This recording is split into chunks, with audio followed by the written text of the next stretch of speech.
Qual o limite da ambição? Qual o papel do mentor? Quais são os sacrifícios para a grandeza? Qual é a verdadeira autorrealização? Qual a relação entre arte e sofrimento? Talvez o filme Whiplash possa nos dar algumas respostas.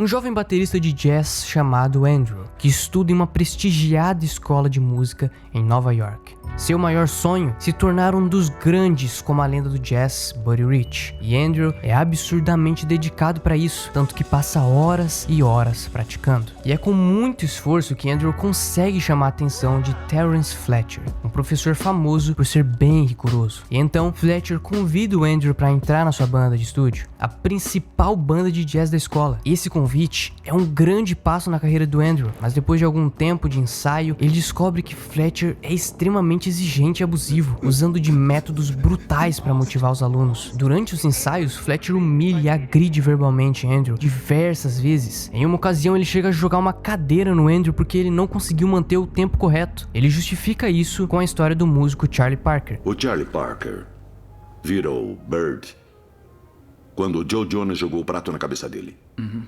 Fletcher acredita que o medo e a pressão extrema são necessários para trazer à tona o melhor em seus músicos. Ele acredita que o sofrimento é essencial para o crescimento e transformação, que empurrar os seus alunos até os limites extremos de suas capacidades os levam ao seu ápice. Para Fletcher, a verdadeira grandeza só pode ser alcançada através do sofrimento. É como se ele peneirasse os músicos com uma pressão intensa. Apenas aqueles que conseguem suportar a pressão são dignos de alcançar a grandeza. Assim como os diamantes que são obtidos sob altíssimas pressões do magma presente no interior da Terra, Fletcher busca obter diamantes da música, forjados por uma pressão extrema.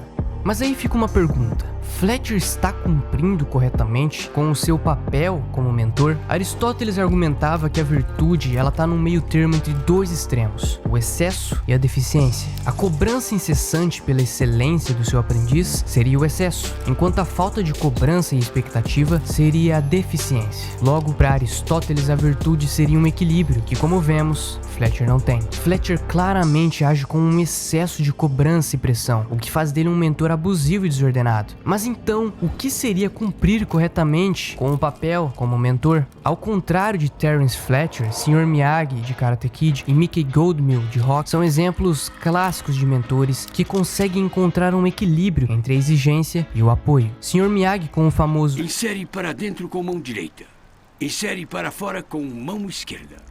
Ensina disciplina e paciência, mostrando que não é só a prática constante que leva à excelência, mas também a paciência. Miyagi mostra que o papel do mentor não é só levar o seu aprendiz à grandeza, mas é dar um apoio emocional e ensinamentos de vida, como honra e respeito. Miyagi faz isso tão bem que ele se torna uma figura paterna para o seu aprendiz Daniel. Já Mickey impõe um regime de treinamento físico intenso para Rock, com exercícios rigorosos e repetitivos. Só que apesar da intensidade, o Mickey ele sabe perfeitamente quando dar apoio e ajustar o treinamento para atender às necessidades específicas do Rock. Mickey usa seu conhecimento e experiência para inspirar o Rock, ajudando ele a acreditar em si mesmo e nas suas capacidades. Ele motiva o Rock sem destruir ele emocionalmente de maneira abusiva, equilibrando tanto a pressão quanto o encorajamento positivo também. Em comparação com essas duas grandes figuras que para mim representam verdadeiros mentores, Fletcher não cumpre o seu papel como mentor, porque ele usa métodos de intimidação, humilhação, abuso físico e emocional, o que resulta em danos emocionais e físicos. Fletcher cobra muito seus alunos, porém não oferece suporte emocional, criando um ambiente de medo e ansiedade constante. A sua filosofia de que o sofrimento é necessário está correta, só que assim como apontado por Aristóteles, os seus meios se tornam excessivos, ultrapassando os limites da sanidade dos seus alunos, que são apenas humanos. Portanto, o verdadeiro mentor é aquele que ensina a trabalhar duro na vida, a ser virtuoso e a buscar a excelência com equilíbrio e valores. Ao contrário de figuras como Fletcher Fletcher, que tratam os seres humanos como meros instrumentos ou animais a serem treinados para chegar ao seu máximo, um bom mentor reconhece a dignidade e o valor de cada pessoa. Como seres humanos, diferente de animais, somos mais do que nossos instintos de buscar só sexo, comida e a nossa sobrevivência. Somos portadores de uma alma eterna, por isso, diferente dos animais, buscamos a beleza e as virtudes. Por isso, o verdadeiro mentor ensina a valorizar a vida e buscar a excelência, não apenas material, mas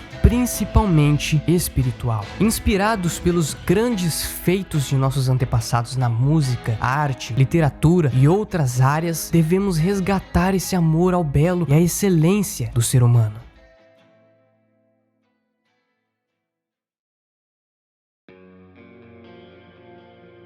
Eu realmente acredito que o sofrimento e a luta pessoal são fundamentais para a profundidade e autenticidade da expressão artística. A própria história mostra isso, e contra fatos não há argumentos. Há dois tipos de dor nesse mundo. A dor que machuca e a que modifica. E a dor é essencial para a evolução das pessoas. O pintor Van Gogh sofria de problemas mentais graves e criou obras que marcaram a história. O escritor Franz Kafka viveu uma vida de angústia e problemas de saúde, o que refletiu suas obras tão introspectivas. O músico Beethoven, que ironicamente sofreu de surdez progressiva. O pai do terror, Edgar Allan Poe, que enfrentou uma vida cheia de tragédias, dificuldades financeiras e alcoolismo, que impactaram suas obras com muito terror e melancolia. E para mim, um dos exemplos mais notáveis, Dostoiévski, que sofreu de epilepsia, foi preso e exilado, enfrentou problemas financeiros constantes, vício em jogos, perdeu o seu primeiro filho e toda sua vida trágica o levaram a explorar questões como moralidade, existência, redenção e a natureza do bem e do mal, através de personagens incrivelmente profundos que sofreram profundamente tanto quanto ele sofreu. Só que aí entra um detalhe importantíssimo, crucial a ser considerado. O sofrimento que surge na vida é uma experiência natural. Quando um mentor impõe o sofrimento de forma forçada, isso se torna imoral. O sofrimento, ele só é válido quando surge naturalmente. Quando imposto por um mentor, ele tem que ser equilibrado e acompanhado do suporte e apoio.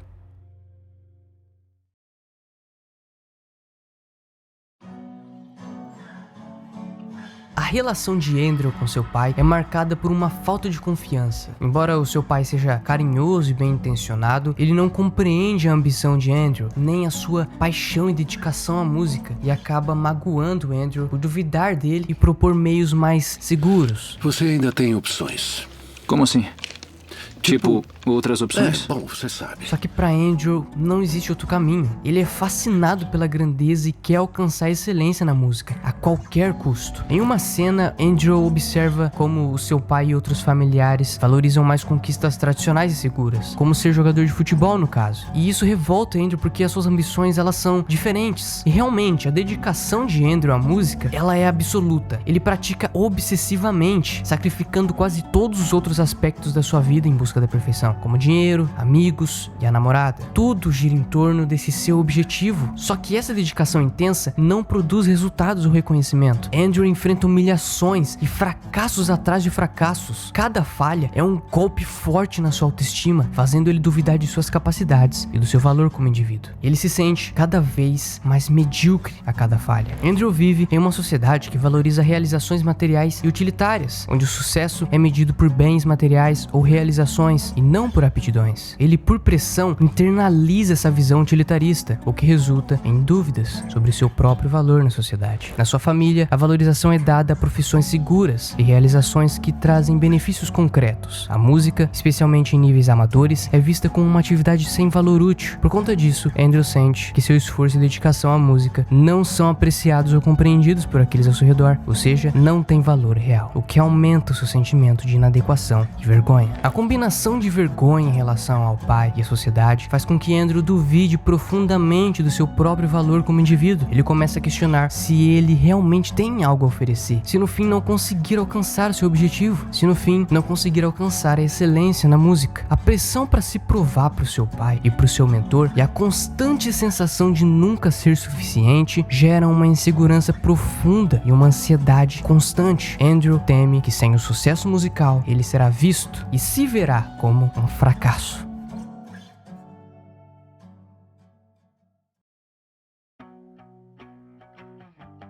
Só que cego pela sua ambição, determinado a provar o seu valor, Andrew compra a pressão e as expectativas de Fletcher e responde à altura da cobrança, com a excessividade, praticando obsessivamente a ponto de suas mãos sangrarem. Ele sacrifica sua saúde, seus relacionamentos e sua sanidade em nome de se tornar um dos maiores bateristas de todos os tempos. Só que assim como a cobrança do mentor deve ter um equilíbrio entre o excesso e a deficiência, a entrega do aprendiz também deve ser equilibrada para não sacrificar fatores essenciais da vida como saúde, relacionamentos e a sanidade, que são pilares na vida. Só que ensinar o controle emocional, paciência e o equilíbrio deveria ser o papel do mentor, mas Fletcher não ensina isso, ao contrário, ele quer desestabilizar totalmente o Andrew. Andrew, portanto, abraça os métodos de Fletcher como a única oportunidade de alcançar a sua tão sonhada excelência. Como esperado, todas as lesões físicas, o estresse mental, a ansiedade, depressão e o isolamento social, ao invés de levarem ele à excelência, causam um efeito contrário. Além de matar a paixão e a alegria que Andrew tinha com a música, deixou ele totalmente maluco, ocasionando um acidente de carro enquanto estava indo para sua primeira apresentação em um concerto muito importante, a oportunidade que ele tanto queria de se provar. Só que mesmo depois do acidente, ele se levanta e continua em direção à apresentação. Chegando lá, mesmo depois do acidente, ele tenta tocar. Devido à exaustão do acidente, ao nervosismo e à ansiedade, ele perde o ritmo durante a performance, e por causa disso, Fletcher o expulsa da banda. Então, Andrew finalmente perde totalmente o controle e, em um ataque de fúria e desespero, ele pula pra cima de Fletcher e agride ele fisicamente, sendo assim expulso da escola de música também. Embora Andrew tenha alcançado um alto nível de habilidade, o custo pessoal do método excessivo de Fletcher foi extremamente alto, além de que Andrew nem conseguiu alcançar a sua excelência. Pelo contrário, sofreu um surto mental. É por isso que a verdadeira grandeza não deve ser alcançada às custas da dignidade humana e do bem-estar pessoal, ou às custas de qualquer outra coisa de forma excessiva. O equilíbrio é a chave para a excelência. Equilíbrio entre cobrança e entrega.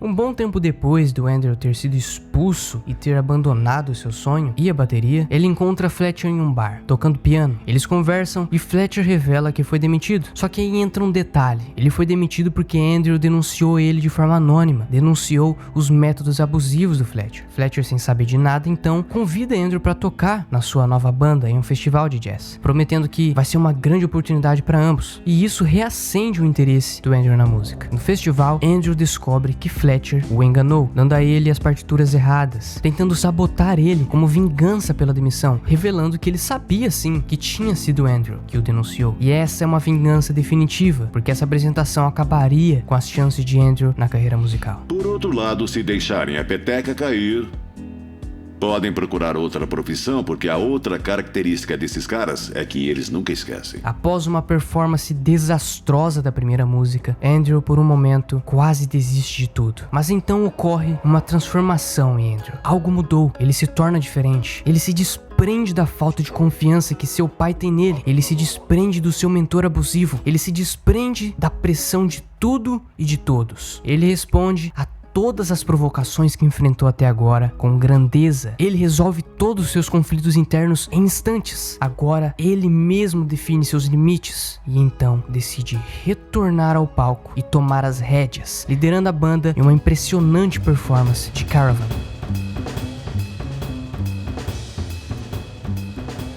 Um solo de bateria intenso e novamente apaixonado, Andrew mostra a expressão máxima da sua identidade como músico. Nesse momento, Andrew não tá tocando para impressionar o seu pai, seu mentor ou a plateia. Ele tá tocando para si mesmo. Fletcher se impressiona e acaba sendo cativado pela grandeza de Andrew, e juntos eles criam um momento de pura genialidade musical. Andrew e Fletcher trocam olhares de respeito mútuo. Fletcher reconhece o talento e toda a dedicação de Andrew, e Andrew reconhece que sem a pressão do Fletcher, ele nunca teria alcançado esse estado de florescimento, apesar de todos os métodos brutais de Fletcher. Desde o início, Andrew era talentoso, só que inseguro. Ele buscava a grandeza para provar para os outros o seu valor. Somente quando ele tocou para provar para si mesmo, ele pôde alcançar a excelência. A pressão para provar o seu valor para o seu pai, para a sociedade, e a pressão do seu mentor desenvolveram um conflito interno profundo. A sua dedicação intensa à música sem resultados, o reconhecimento fez Andrew questionar seu valor como ser humano na sociedade e duvidar das suas capacidades. Só que a performance final de Andrew é um momento de catarse, onde ele confronta suas dúvidas internas e as pressões externas de uma sociedade utilitarista. Na performance, Andrew atinge um nível de excelência que transcende as expectativas tanto do seu pai, de Fletcher e da sociedade. Ele prova a si mesmo que é capaz de alcançar a grandeza. Somente quando Andrew se liberta de todas essas correntes da sua mente, respondendo à provocação vingativa de Fletcher, ele passa de um jovem inseguro para um músico genial em questão de segundos. É ele quem define os limites agora. É ele quem escolhe a música e a inicia. É ele quem decide quando vai parar. Enfim, ele alcança a autorrealização, descobre a sua identidade. Mais importante do que o reconhecimento externo, Andrew encontra um senso de autoafirmação e valor pessoal. Ele percebe que o seu valor não depende apenas do sucesso utilitarista, material ou do reconhecimento dos outros, mas sim de sua própria paixão e toda a sua dedicação.